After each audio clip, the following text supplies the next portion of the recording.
Welcome everyone to the inaugural Healing and Cancer podcast. I'm Dr. Rob Rutledge. I am super excited to be here with the co-hosts and two dear friends, Dr. Timothy Walker and the Reverend David McGinley. So, hello Tim and Dave. Hi. How's it going, eh? Good to be here. Excellent. That's great. Wonderful.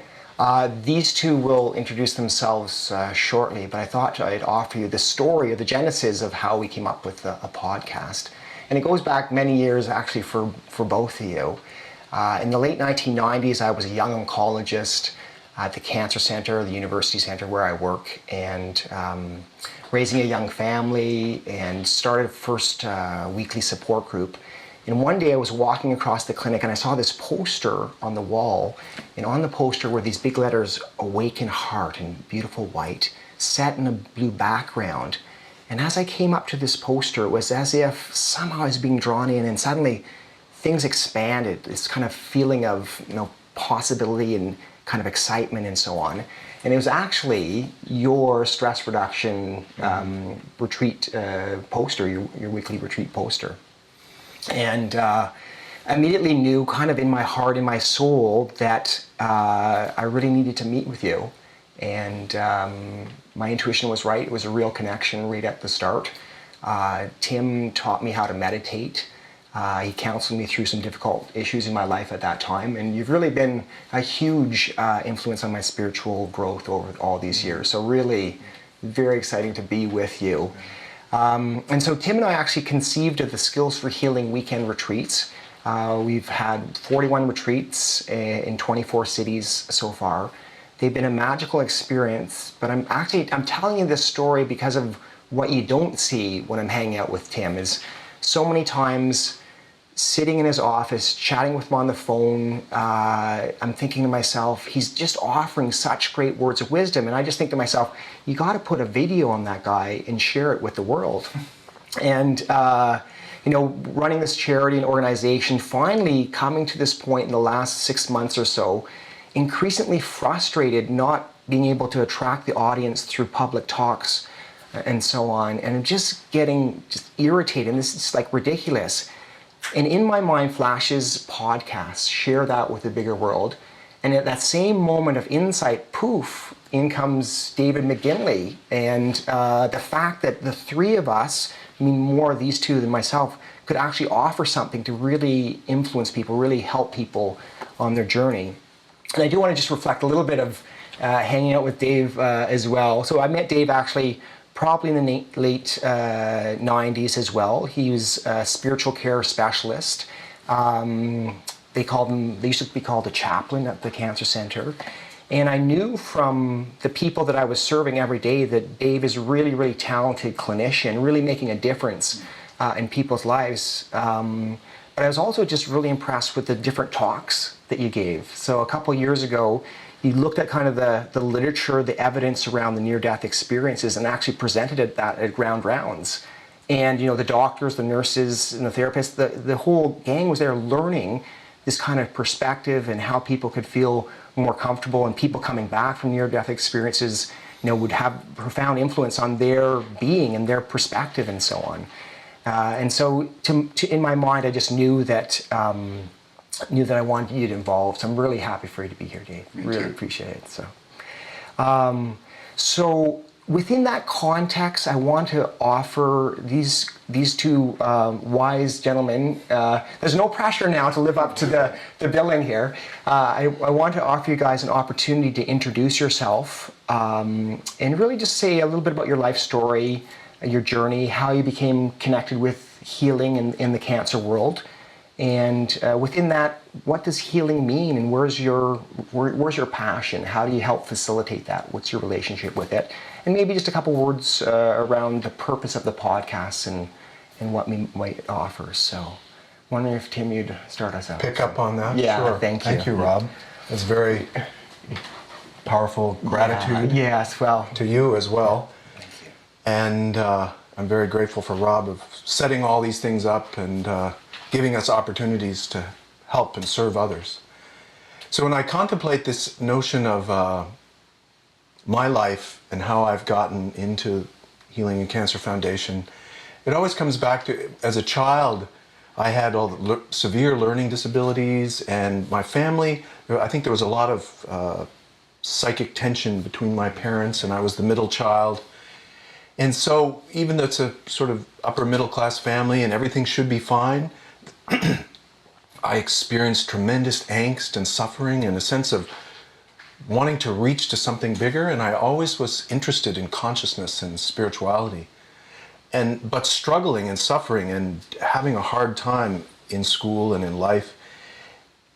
And then I began to meditate, and I found that right away it began to help me. I began to sort of sort things out and settle myself. I went to Naropa University in Colorado, and before that even doing yoga and other forms of meditation, just always drawn that there is this kind of sense that there's this potential that I'm feeling, but at the same time I'm feeling confused and upset and impatient, and how you can sort of work with that energy of that irritation and that upset. Even on a beautiful day when everything's going well, internally, if you're not feeling good, you can be very miserable. You know, everything could be perfect, but on the inside, if you're, and that really helped me to see everything's fine, but I'm not fine. And when I recognized that, I thought, so I can do something about that. And through meditation and studying psychotherapy and working with others, began to really heal myself over a long period of time and work many different ways. And I've studied a lot of different healing modalities. And then, you know, it's interesting because my mom, she was, we learned when I was getting my master's degree that she had an alcohol problem and she went for treatment. And so growing up in the adult children of alcoholics, I got involved with that. But during that same time, she was really working on herself. And then she got cancer. She got uterine cancer, and it really just opened her eyes, and she started reading Bernie Siegel, and she stopped smoking and she stopped drinking, and the whole thing cleaned up. It just like a light went off inside of her. And watching that and seeing that possibility, then later when I was teaching mindfulness-based stress reduction, I thought, you know, if I could work with people who have recently received a cancer diagnosis, there's some kind of powerful opportunity there, that people suddenly get that diagnosis and they look at their life in a different way, and they look at the preciousness of each moment. And if they had the opportunity to practice mindfulness, that would be very helpful. So I think that's, you know, brought me in one way or another, and I had this strong intuition I wanted to work with cancer, and I put that out there as a kind of prayer to the universe, and then Rob shows up, and so it all worked out. So it was very good. You know, and so for me, working in psychotherapy, I think there's a kind of a real love for being with people and serving them to have insights into their own confusion. And when people begin to actually recognize and take responsibility for what I sometimes call the software from the past that's still running in the present, that causes people to repeat behaviors that cause them suffering.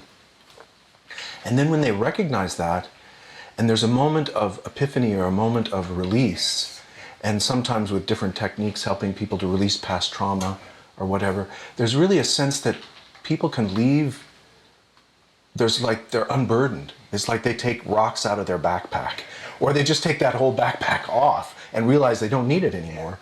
And they just leave something behind, and then they're more fresh and bright, and their natural intelligence can arise. And I think for me as well, that my healing had a lot to do with recognizing that there's this fundamental worthiness and goodness deep within my being that is unconditional, that cannot be changed. And introducing people to that, and over time practicing that and helping people to recognize that it is there and we can trust it, you know. And over the years gaining more and more confidence in how powerful your mind is. And when you create an intention to heal, we don't know how long it will take, but it will happen. Yes. You know? So I think these podcasts are also a great opportunity because, as you said, Rob, when we do our weekends, we're very excited and we leave on a high.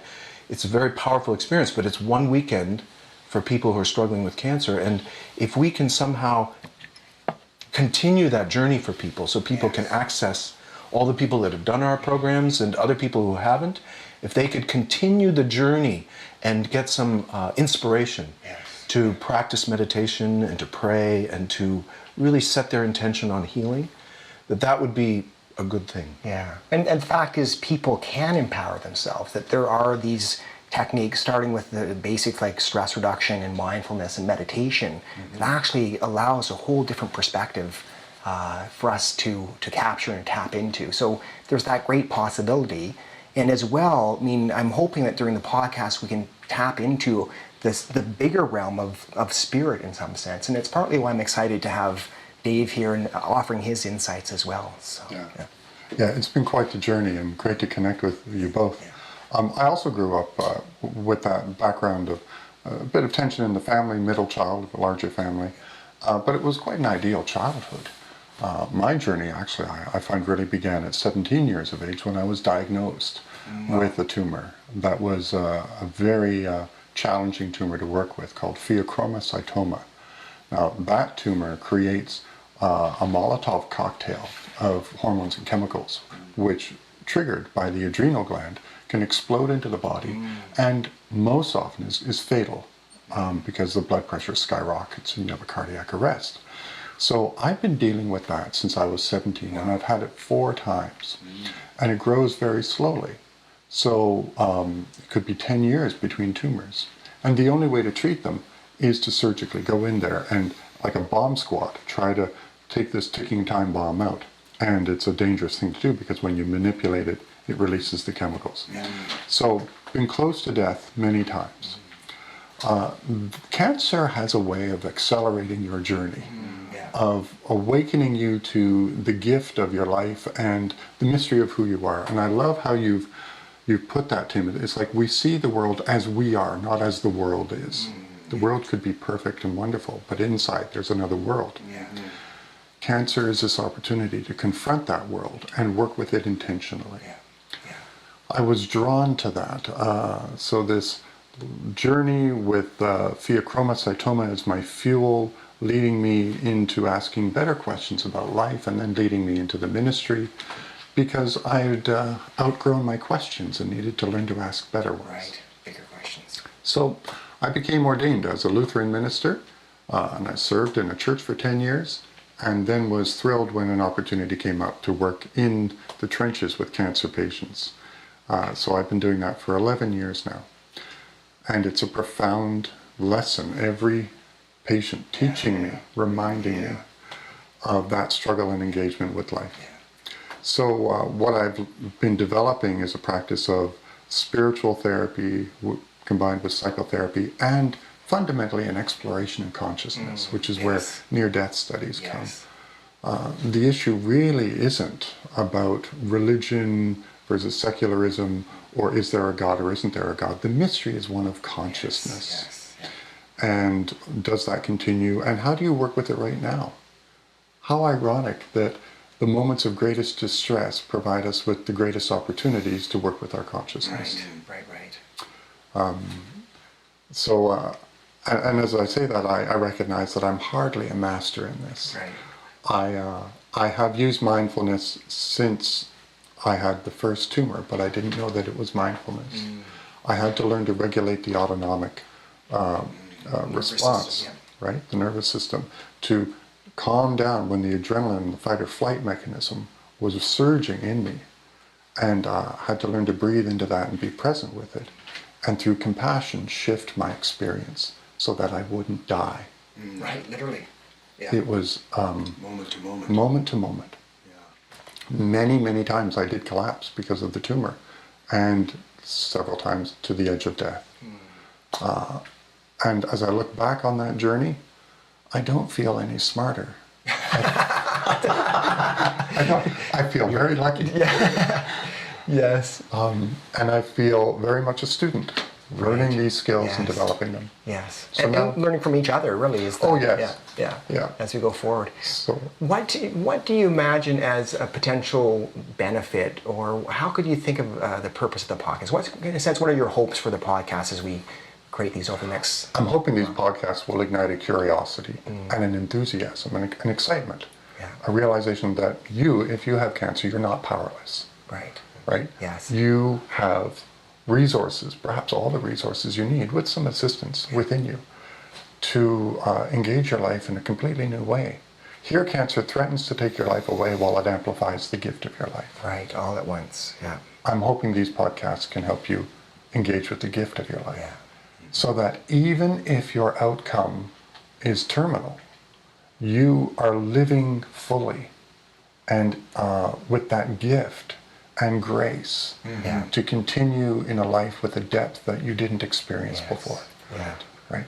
And hopefully also these tools helping you engage with the healing process biologically Yes. that will prolong your life and help you celebrate it with your loved ones. Yeah. Wonderful. And that's really kind of what I think about as kind of the spirit, mind, body Yes. connection as well, and that we encompass all of that perspective on the podcast themselves. So that's wonderful. I do want to reflect myself on my journey, and people have often said, well, you know, you're an oncologist, you know, you work within the scientific system. How do you end up, you know, running retreats and, you know, providing kind of more holistic care?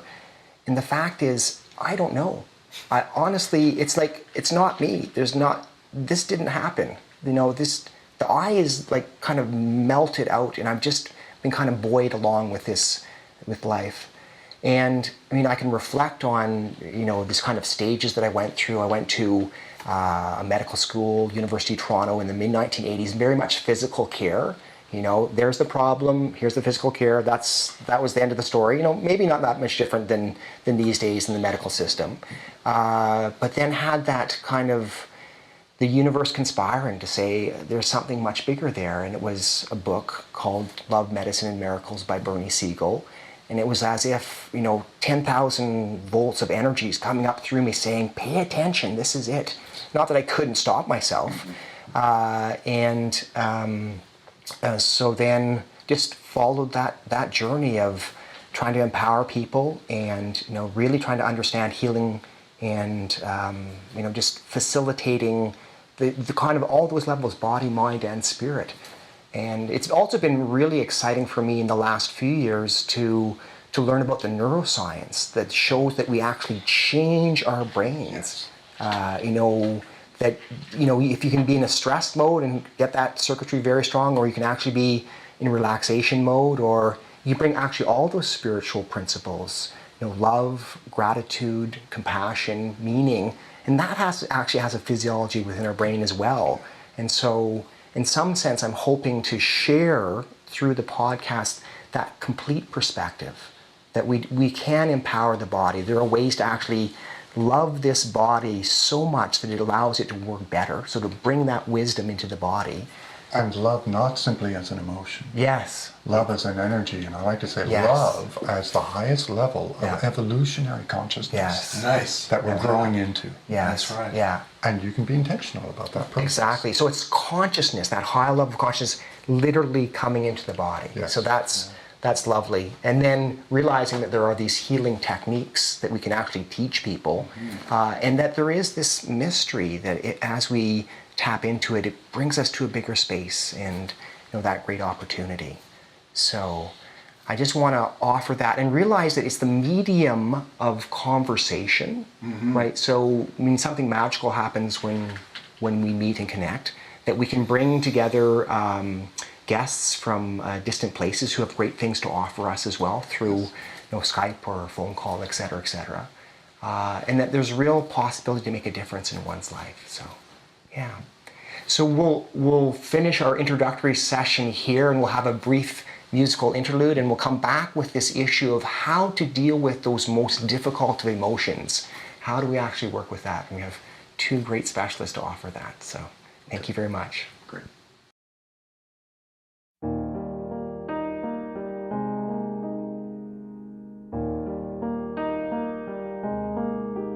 When there's no way out, there's still a way through. So don't give up, whatever you do. Surrender to moments and things as they are, from the gaps in your catch-22s. When there's no way out, there's still a way through. So welcome back, everybody, to the second segment of this inaugural Healing and Cancer podcast. I'm here with my good friends Dave McGinley and Timothy Walker. What I'd like to explore is part of the elements of what we will offer on a typical podcast. And to start out with, I feel very passionate about this idea of setting the intention, right? So we can consciously decide how we're going to be in this world. And without that, we can easily get blown this way and that, distracted, and really forget what's most important to us. So the idea is that each week we'll choose a different poem or prayer or incantation or something from multiple cultures within the world, and really kind of settle in and let these words and the intention come into our heart, come into our being. So Dave, would you be willing to offer this? So we have a lovely intention here, an Apache blessing, brief but deep words. So in order to set intention, of course, we're working with our own consciousness. We have to completely show up with ourselves, and this is the invitation. So we can take a moment, breathe, be aware of the breath, breathe it down into the stomach, and focus upon this moment in these words.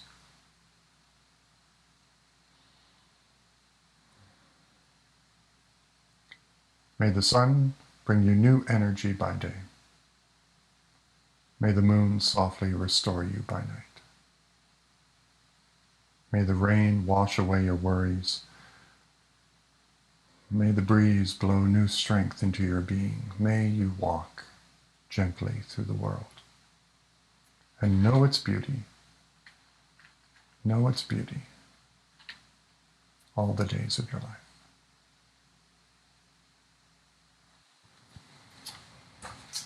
Thank you. It's beautiful, really. I also just reflect that what do you call it? Blessing. The blessing is comes from the First Nations community. They were here for thousands of years before we were. They were living in harmony with nature, and so much great wisdom within that culture. And at the same time, just want to acknowledge the tremendous pain that some groups have caused, other groups, and continue to cause in other groups as well. So we actually acknowledge that as part of the healing process. So wisdom and pain is really part of our lives. Yes, they're intertwined. Yeah. But our instinct, of course, is to suppress the pain, move away from it, avoid it. Yes. Yes. Getting right into it. Yeah, which is right into the issue Topic. that we're talking about, which is how we deal with those difficult emotions. Yes. So, and I firstly want to say that we're not trying to somehow mask over or say that cancer is a positive experience, because really the fact is there is a lot of grieving, there is a lot of frustration and anger and pain and suffering. That's the truth of it, and I think that's step number one. But how do we work with it? How do we heal through it? And I was watching a YouTube video last night. He's a general practitioner in Australia, Dr. Russ Harris, also a psychotherapist, gives a lot of talks, and he was talking about this issue. And he said, imagine that you could write on a piece of paper all of those negative emotions, all the things that are causing you great distress and struggle and suffering and so on. And he said, you can really kind of do, or people typically do two things with that type of suffering. Either they take that paper and they bring it right close up to their face, which distances them from them setting the intention and all the how they want to be in the world. So it's either this and they're, Shutting down opportunities. living the emotion, getting caught up in the emotion, and missing out on that. Or alternatively, it's trying to push it away and kind of hold those negative emotions away all the time. And it takes a lot of energy and so on. And if your hands are held out here, then you can't tap your friend on the knee and really appreciate his company as much. So, Of course, when we're pushing the pain and the emotion away from us, we don't want to deal with it. We're projecting it into other people's consciousness. Because what we suppress emotionally within us, we actually give power to, and we end up projecting that, right? Transferring that onto others and our relationships. yeah, exactly. Yeah, and so much, I think that people the feeling, when you're holding a feeling, it's very hard to hold. And people want to get rid of it. They want to throw it out of their body, get rid of it. And so what they do... They're blaming other people. Yeah, they blame somebody, or you try to get angry, or you think that it's something outside of you. Right. You know? Or you suppress it deep inside. And we've been told ever since we're children, don't cry, don't feel this. Oh, it's okay, don't be sad. Grandma's going to go to heaven, it's going to be all right. Yeah. So rather than honoring this deep form of wisdom that is inherent in our being, we have our kind of human consciousness, which has the thoughts, which has a great function, is an important function. We also have a more primitive, the primitive brain has a powerful intuition quality. Yeah. The emotional brain is picking up on things. And that word emotion, emovere, the Latin, to move out.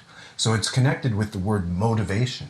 And you talk about intention. We need to have that energy of life that promotes our healing, that moves us forward, and where we decide to do something, and then we energize. So like when you get angry, you want to do something to make something different. Now, the intensity of that energy, that emotional pain is so great. Yeah. We forget that I have this emotion. This emotion doesn't have me.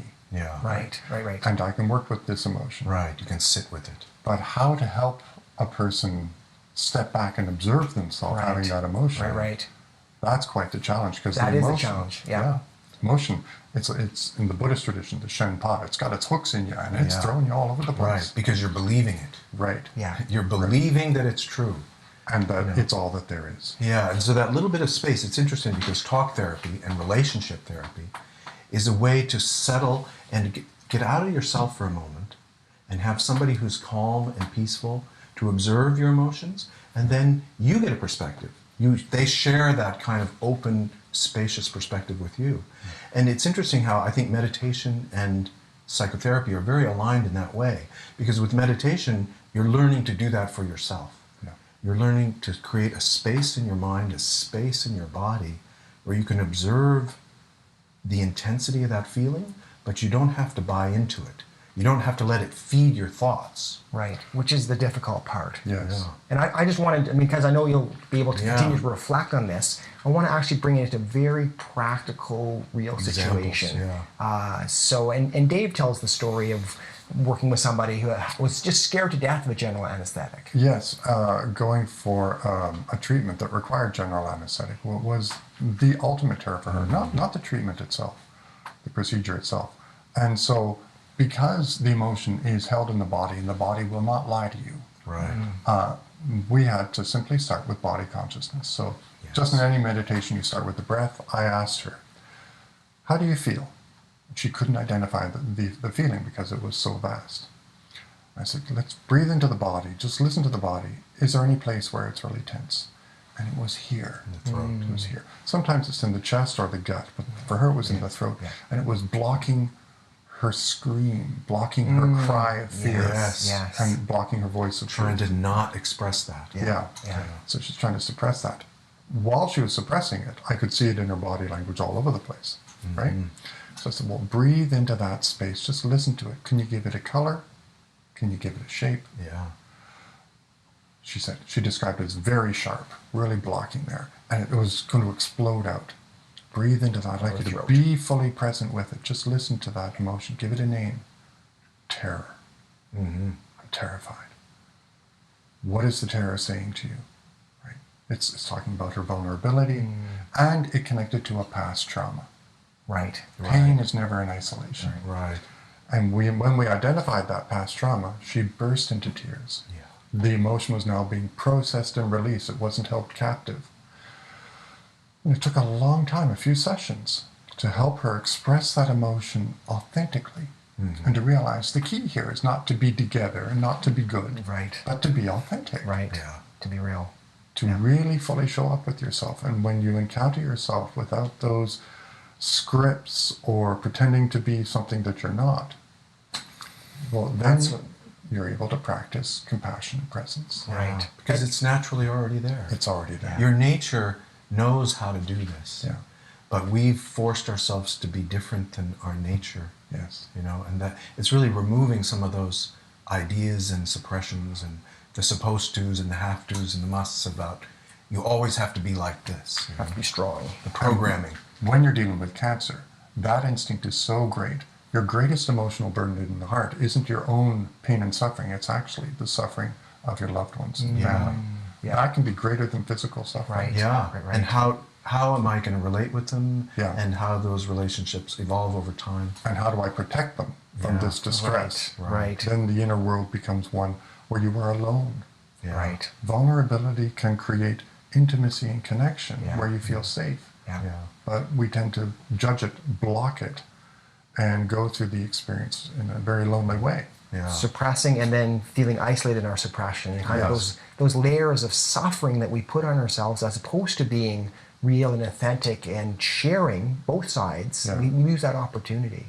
I also wanted to reflect on the story because I'm trying to keep it to the kind of fear of general anesthetic as the first kind of podcast Right, idea. Sure. So we were in a retreat recently, and a youngish woman, she's probably about 50 years old, had been through cancer about 6 or 8 years ago. She had young children at that time, and just like you were saying, her greatest fear was, leaving her children and the influence on her family and so on.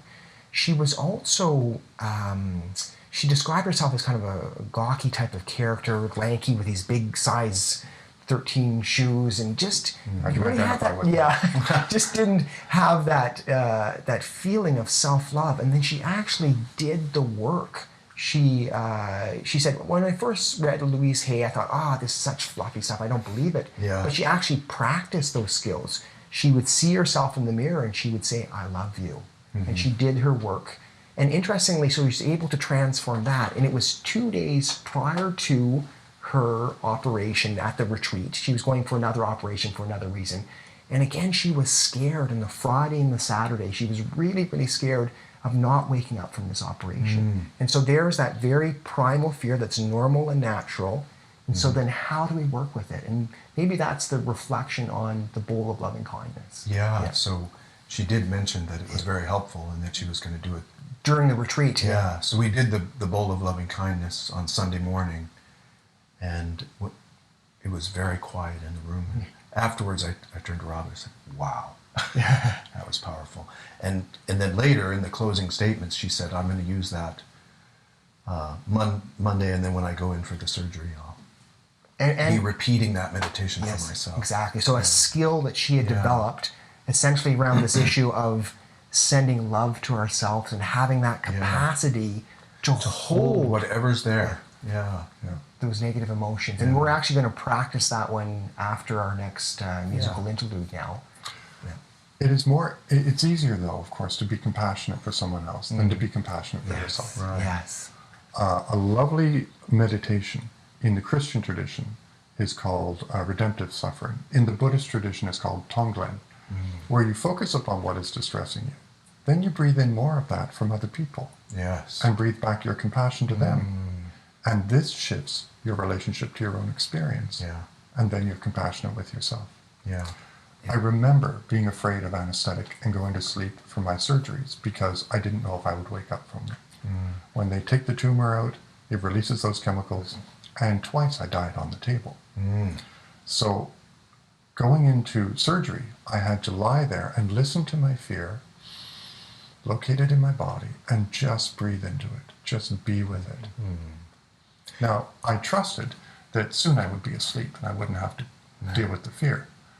But there was a preparatory grief going on. Yes. You don't know. You don't know. But it's very interesting about extending your mind beyond yourself Yes. to the fear and the suffering of all beings, all people, Yes. in similar circumstances or even different circumstances. Yes. That it helps you to get a perspective, and it transcends Yeah. the kind of clinging to my own story Right. and my own fear, and it helps you to see that this is a human experience that's much bigger than just me. Right. And so it puts you in a perspective where, from that perspective, you automatically kind of calm down. It helps you to see the bigger picture. I mean, we call it spirit, It's bigger than me. Yeah. Now, if you do these practices in order to calm down, You're attaching to the outcome. Yeah, that's right. And you're trying to fix yourself. Right. But knowing that it has that function. Yes. You That can it has- trust the process. Yeah, it's something bigger than myself, and understanding that that's really the point. Yes. Is that when we fixate on our own troubles and our own problems, we create a small feedback loop which makes it, the energy increases and we feel worse and worse. I find as a Christian minister and counselor, many people will use prayer to get that, connect to the external God who will fix me Yes, and give me the strength. Yeah. Rarely happens. But instead, using the prayer as a meditation upon the Spirit is already within me. Right. And that makes me much bigger, vaster than this experience. Already connected Already with the connected. ultimate. Right. Then you're manifesting what you're looking for. Yeah. Because it's already there. It's already there. And all you need to do is shift your perspective.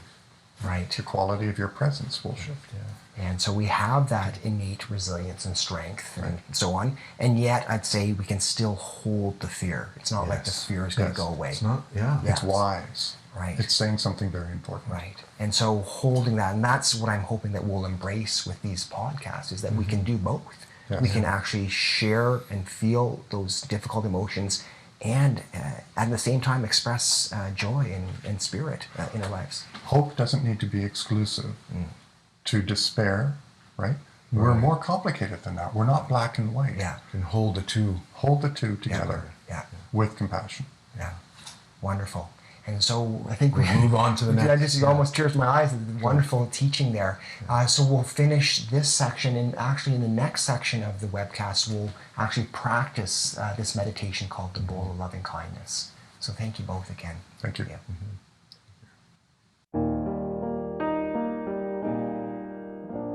'Cause now's all there is, so peaceful and still. And now you don't worry about what's happened or what will.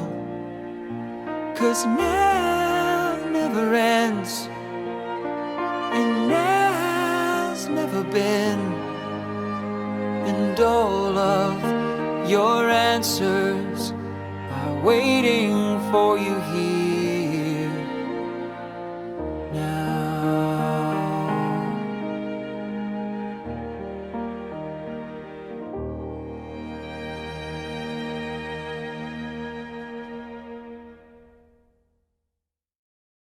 So welcome everyone again to the third segment of our Healing and Cancer podcast. My vision and Tim's vision, I thought was that we would actually discuss a real life issue, something that's a real difficulty in people's lives, and actually be able to marry that in some way with a technique or a philosophy, a perspective, some teaching that would actually help people to grow and learn around that issue. And so the issue that we've been dealing with today is this issue of dealing with the very primal fear of going on anesthetic, for instance. And so how do we work with those difficult fears? And one of the real blessings was in the weekend retreat and the Sunday mornings actually doing this meditation first thing. And I'm wondering if you can describe to us how that came to you first of all and actually take us through a meditation. Yeah, I'd like to do that. So as Rob says, I think it's important that we're doing the podcast, but we also are going to be doing these guided meditations and guided prayers and so forth that you can work with over and over. So you can just take the audio portion of this and then put it on your phone or whatever and listen to it over and over and practice this. So this meditation came up kind of spontaneously because on Sunday morning, we have the major part on Sunday morning on our retreat is talking about our greatest fears. And it's really this principle that if we go into the darkest, deepest, heaviest, most problematic, and we liberate that and we shine some light in it, people feel much better and they get a lot more ability to deal with whatever's coming up for them. And appreciate their lives that much more. Yeah. That's So it frees up a lot of mental energy, space yeah. for people to enjoy life and to enjoy their family and not be kind of focused just on their own fear. So, and this goes for all emotions in a sense. We were talking earlier about how to deal with strong emotions on the cancer journey. So, as I said, on Sunday morning before that fear talk and the fear discussion, I just sort of set this intention to create a meditation that would be helpful And this one came up, I don't know, about 3 years into the retreat, and Yeah. then we've been doing it 10 years ago, yeah. on every Sunday ever since. So we begin with a normal kind of meditation, and then we'll go into a visualization. So Rob will mark the beginning with the chimes ringing and of the chimes. ringing the chimes at the end as well. So.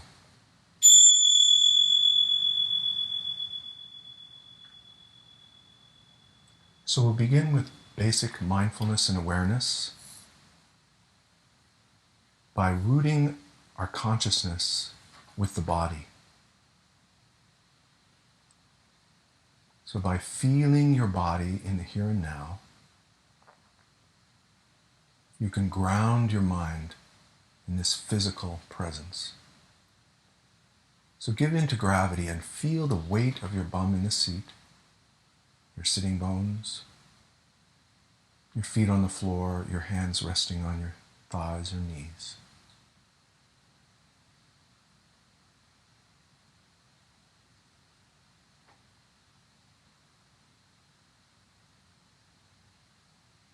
And then as well, we use the breath. The breath is always changing and shifting, the cycle of the breath.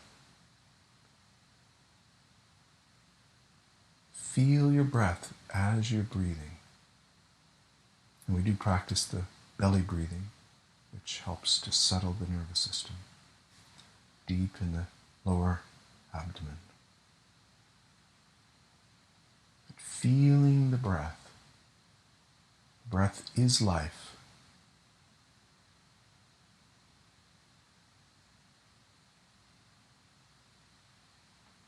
So as you feel your body and your breath, you can also feel that feeling of being alive, mindfulness of life itself. Be curious about being alive. Not thinking or analyzing, but just feeling it. Feeling the life force energy, the inner field of energy in your body. Mindful of each breath, your body connected with the earth.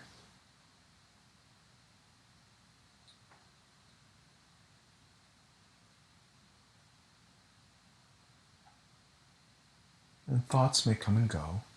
That's not a problem. We can observe our thoughts as another aspect of our sensory awareness, like seeing or hearing. But don't let the thoughts take you away. Stay present.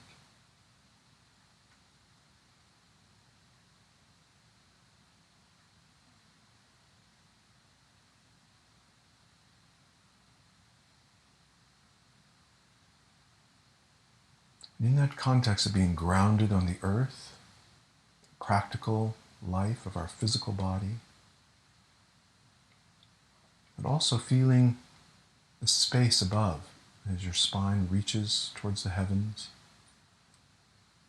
Above your head and shoulders is open space. And that space represents possibilities of change, of healing, psychological space, creativity and change. And we say that the energy of above, of heaven, of sky, joins with the energy of earth in your heart center. So just tune in to the energetic heart center in the middle of your chest. Notice what you're feeling there. Allow yourself to feel whatever you're feeling.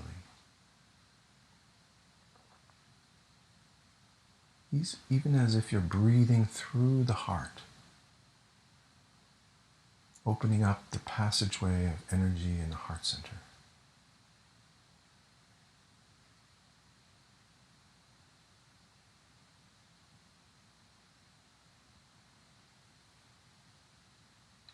From there, we can energize this visualization of loving kindness. You might, for a moment, think of someone that you love, just to spark that feeling of love, which is our nature, our natural ability. Think of someone that's easy to love, your children, maybe even a grandmother who's passed away, or your pet. Seeing the face of the one you love, and imagine you can send a prayer of love into the heart of that other person. And like the sun rising in the morning, the energy of your heart, the love that is there, can send a ray of light into the heart of the other person. And as they receive that, they naturally smile. Their burden is lifted and they feel good. The love you send brings joy to their heart. And as you send that, you can feel good and you can smile. So literally, you can lift the corners of your mouth and just bring a little smile. Smile with your cheeks and your eyes and even in your heart. And as you send that loving energy, you begin to feel it spilling forth into every cell of your body. We give ourselves permission to love ourselves as we are here and now. That love is strong and powerful, and it comes from an infinite source. It's much bigger than ourselves. Just feel that infinite source pouring from your heart. And then we'll enter into this visualization, the bowl of loving kindness. You can turn your hands up on your lap as if you're holding a beautiful bowl. You can design this bowl any way you like. It could be made of stone or wood or beautiful colored glass or pure light. Feel the bowl in your hands, a unique bowl designed by you. Cherish this bowl. And then once more, begin to feel that energy of loving kindness pouring from your heart. Like a beautiful waterfall of energies pouring into this bowl. And the bowl being magical as well, it can fill and never spill over. So you pour like Niagara Falls. You pour loving kindness into the bowl. Beautiful light, maybe rainbow light or whatever color works for you. Golden, sparkling, clear light with flecks of rainbow colors. This natural, infinite source of loving kindness spills into the bowl. And you watch as it swirls and sparkles and sparks.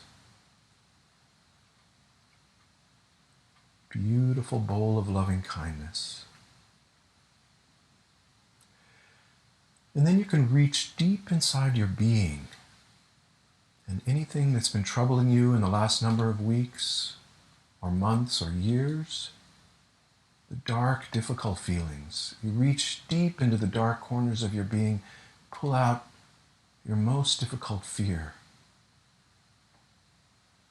and gently place that into the bowl.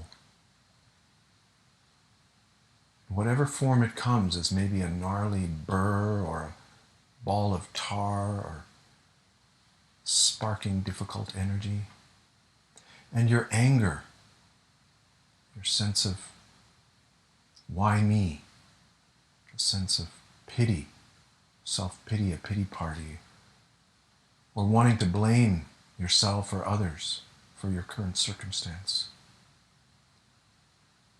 Take each of these difficult feelings and gently, deliberately place them in the bowl of loving kindness, and then pour that energy of your heart from an infinite source, the energy of loving kindness into the bowl, and watch as the energy of loving kindness begins to penetrate and right into the hard crust of those difficult feelings, begins to break them open, dissolve them, the husks are broken open, revealing the good energy that was always there inside. The energy swirls and sparkles and sparks in your bowl. Then go deep into the dark corners of your mind and your heart and your being, your gut, and pull out resentment. Pull out the long-held bitterness, the judgment, the negativity, the sense of feeling inadequate, not feeling worthy, feeling poverty-stricken, that you don't have the resources. Whatever feelings you struggle with, I'm not good enough. Put it in the bowl, and then re-energize your heart. Watch that powerful waterfall of loving kindness, infinitely spilling into the bowl, transforming the difficult feelings.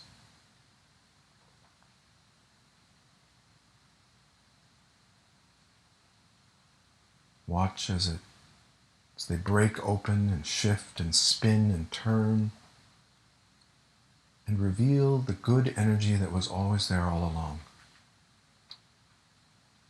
One last time, make sure that you clean out your system. The judgment of others, the anger, getting lost in hurt or feeling victimized. Whatever it is that you struggle with and your fear, place it into the bowl and transform it. Feeling that powerful flow of love from your heart until all the difficult feelings have been transformed and transmuted, sparkling, shifting, sparking until the swirl in the bowl is all good energy, fresh, healing life energy. Feeling that shine and sparkle. When you're ready, you can gently take your hands up towards your heart. And as you do, you can dissolve that bowl of loving kindness and all that good energy back into your system, through your heart center. Putting your hands over your heart, dissolving the visualization of the bowl, and the energy spills into your body, filling you with good life force vitality. Feel it sparkle and shine within. The power to heal.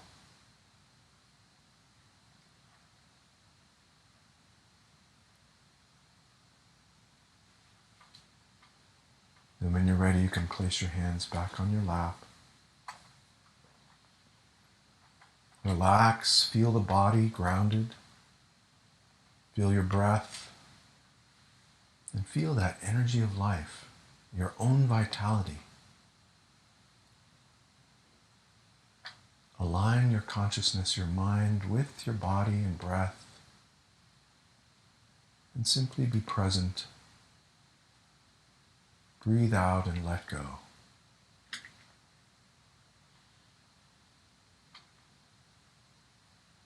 And if your eyes have been closed, now you might gently open your eyes and awaken to your world, with your sight and sounds.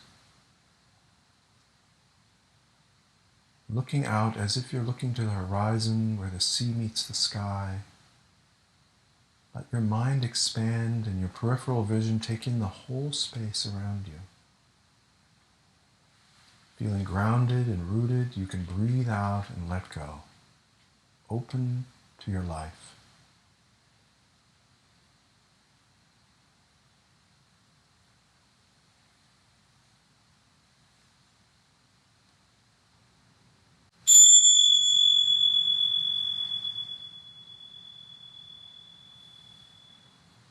Thank you. Thank you so much. That is wonderful. I've done this now, 41 times at 41 retreats. In those early years, I actually felt that, from my own psychological being, I had a big dead part of my heart, like just charred deadness. And so my visualization has been to kind of sweep this magical wand, like a butterfly net, through my whole body.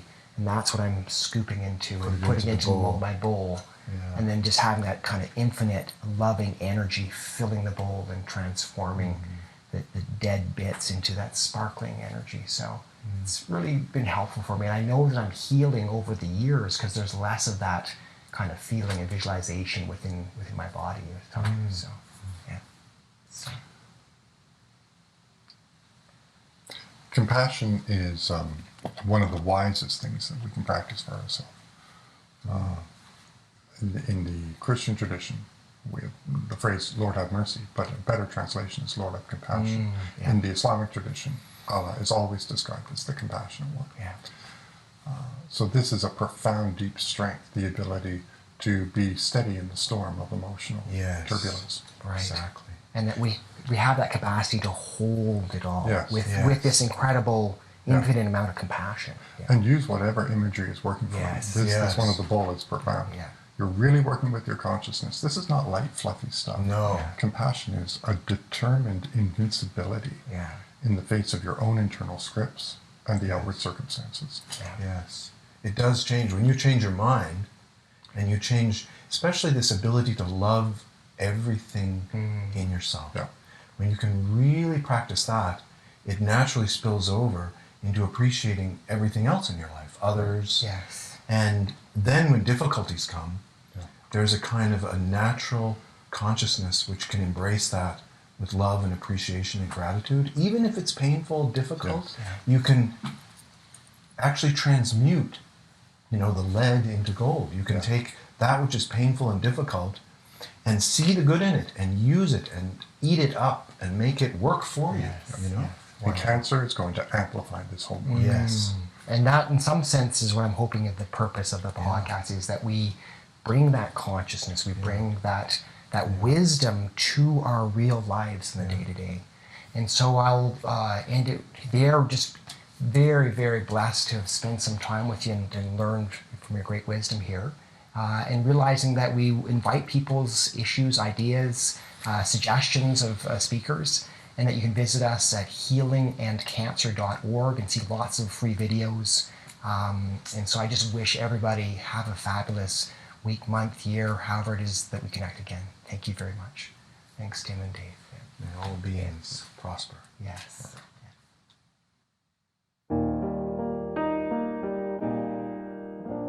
'Cause now's all there is, so peaceful and still. And now you don't worry about what's happened or what will.